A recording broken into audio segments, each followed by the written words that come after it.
What's up, YouTube perverts? Welcome back to another episode of AM Training. It is a special episode of AM Rehabbing. I wish it wasn't a special episode because I wish I can still pull some heavy shit and squat some heavy shit, or at least heavy in my my terms. Relatively heavy.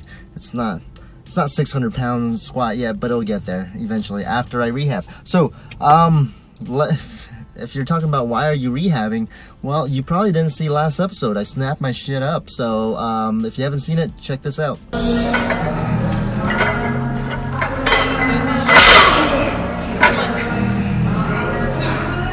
So that was me snapping my stuff up, and I don't know what I could have done differently. I think everything was going well. I even had like 3 hours in the gym, so warm-up was great. Squats felt pretty nice and deep. Nothing... Yeah, it just sucks when you feel like everything... Yeah, I don't think the form was... I don't think I was rounding off. It's just things you can't really do. Sometimes when you're just getting strong and, you know, the pursuit of, you know, international elites numbers, you will get injured. And it's probably... It happens, and that's the thing. It's a little depressing. Let's go ahead and continue on. So before I go on with the video, I want to say that this video is just for entertainment value only. So don't take my advice as advice. Don't take this video as advice or any kind of health as a consultant or anything like that. So what you should do is, you know, see a professional. But I am going to track my journey because sometimes this might help out. I mean, if I had this, you know, 4 years ago when I herniated my disc, maybe I wouldn't have been so depressed in my life. Because at least, you know, I'm a happy-go-lucky guy. But when I, you know, snapped up my shit, I was really depressed 4 years ago. I mean, my wife was about to give birth to my daughter, and I felt really useless because I couldn't even, you know, I was bedridden for like 2 weeks, and I wasn't earning any money. I was just, I was a bum. I felt like a bum. This is just to track my journey. Again, it's, just kind of what I'm doing personally. So for me, I have a history of herniated disc, L5S1, and my coworker looked at my back today, and he said it's actually probably L4, L5 area, just because the way that my pain is going, because I have radicular pain that's, you know, peripheralization, you know, there's sciatic pain going down toward my calf near my heelish area. But so that with the dermatones is basically if you have sensation in a certain area or lack of sensation, it's due to a different nerve root coming out of the spine. If you take anatomy, you'll know exactly what I'm talking about, but if not, then don't worry about it. What I'm doing in particular is basically kind of modifying everything Stuart McGill would recommend. You know, Stuart McGill has the big three. Big three being not squat, bench, deadlift, but the bird dog, the side plank, and the McGill curl up. So I'm doing something like that where at least I'm modifying. And that's the thing, when you're a coach and you're programming people, it's all about scaling exercises. Sometimes when they're an elite athlete, you give them some really good hard ass shit to do, but if they are still, you know, first coming off of an injury, you scale it back and, you know, either make some stuff beltless, but you just bring up weaknesses. So for me particularly, my weakness is my core. Everything is really painful and I don't want to move. It's really painful just to move around. Standing up tends to be pretty good. So that's again, for me, when I got evaluated by a physical therapist, they were particularly fond of MDT or McKinsey. It's a type of style of where the patient will have a directional preference for physical therapy and for movement. So for me, there's a theory behind that. If you have dynamic disc theory, that's where you believe where the, you know, if you herniate disc, you can actually push the jelly back into the donut kind of thing. I'm sure you've heard that analogy. But then again, there's other, you know, other of my coworkers, because, you know, I work in a physical therapy clinic. They suggest that sometimes that, you know, it's just movement is good for that disc there. So I am doing some press ups. Press ups is where I'm lying face down and I'm pushing straight through.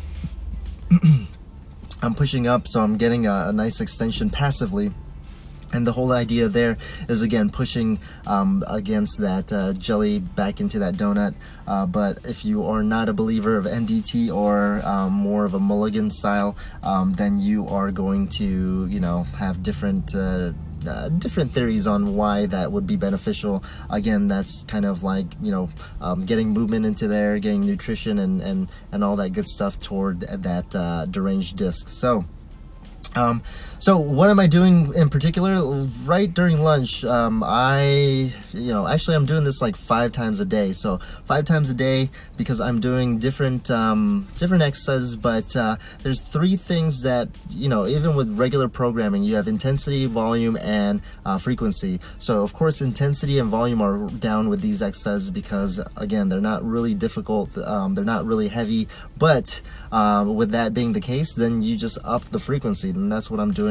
I'm doing these about maybe 6 times a day or so for a good, I don't know, maybe 20 reps or so. Throughout the day, I'm doing exercises, and again, I am modifying everything. So I am doing that press up, but along with that, I'm also doing breathing exercises. This is a nice way to still strengthen my core and not really irritate it, because you're not doing any kind of movement. And then along with that, I am doing bridges, which is supposed to substitute for the bird dog, because I'm getting some extension or some anti-flexion movement. But this is very mild, because, again, it's really difficult for me to move. If you see that when I'm doing my bridges, I'm actually shaking just because of the pain, and it's just really difficult for me to keep track of it. And then also, my side plank isn't really a plank. I'm really kind of just on my side and really kind of pushing into the bed. Now, I talked to my coworkers who are all physical therapists. They laugh at me because it's kind of they're worried that I'm going to be irritating the disc, but for me, it feels pretty good. No pain afterwards or anything like that. So I'm gonna go ahead and continue to stick with it. And then with my the McGill curl up, I modify it to more like a dead bug exercise where I'm barely kicking my leg out. So this is, again, anti-extension, so you're really focusing on the front of your core there. So those are the things that I am typically doing. And again, I snapped up my shit Tuesday. Today is Friday, so a good 3-4 days. So for the first 2 days, I kind of let everything calm down. I try not to take any pain medications because I want to know where everything is, what type of movement hurts it, what type of movement I shouldn't be doing, because, if you're masking that pain, the pain is supposed to tell you something that, something is wrong. And if you're masking it with, pain meds, at least for me, this is my thought, it's going to be, you're going to be irritating you're going to be irritating everything, and then once you're off the meds, you're wondering why you're even more inflamed and more irritated. At least that's my my train of thought there. So another thing that I am doing on my journey of rehabbing my back is that I have of course, throughout the day I usually have good spinal hygiene, but I am going a little extra. Let me show you. A little extra with lumbar support. This is a pink lumbar support. You could do this with a towel. I just happen to have my daughter's jacket in my car, and I've kind of rolled up her hoodie, and kind of cool if you ask me. So yeah, there's that lumbar roll that I put behind me, because that's going to help kind of support my back there. Again, keep it in a nice neutral position where I don't have to worry about going too much into flexion, because flexion for me is not my preference in movement. Again, there are a couple of things that irritate my back, and bending forward, which if you think about it, that's the exact mechanism that probably snapped up my shit, is having that forward and shear force. So yeah, I don't do well with flexion, which is to be expected because that was the mechanism that probably snapped my shit up. I think that's all I wanted to say for now. I mean, we're taking it nice and easy, nothing too crazy.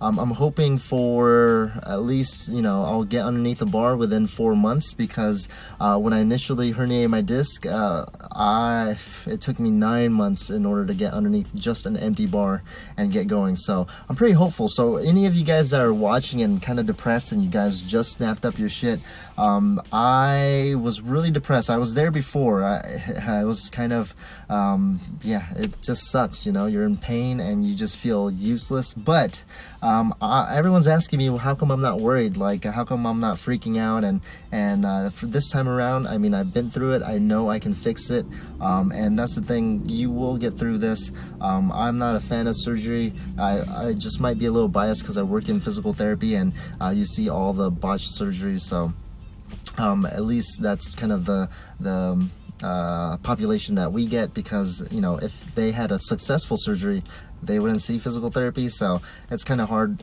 because, yeah, that's what it is. I think that's it for today. Stay tuned for next week, where I'll update you. Hopefully I am making exponential progress, where this series won't be too long of a series, and I'll get back to, you know, squatting, benching, deadlifting. Train hard, train smart.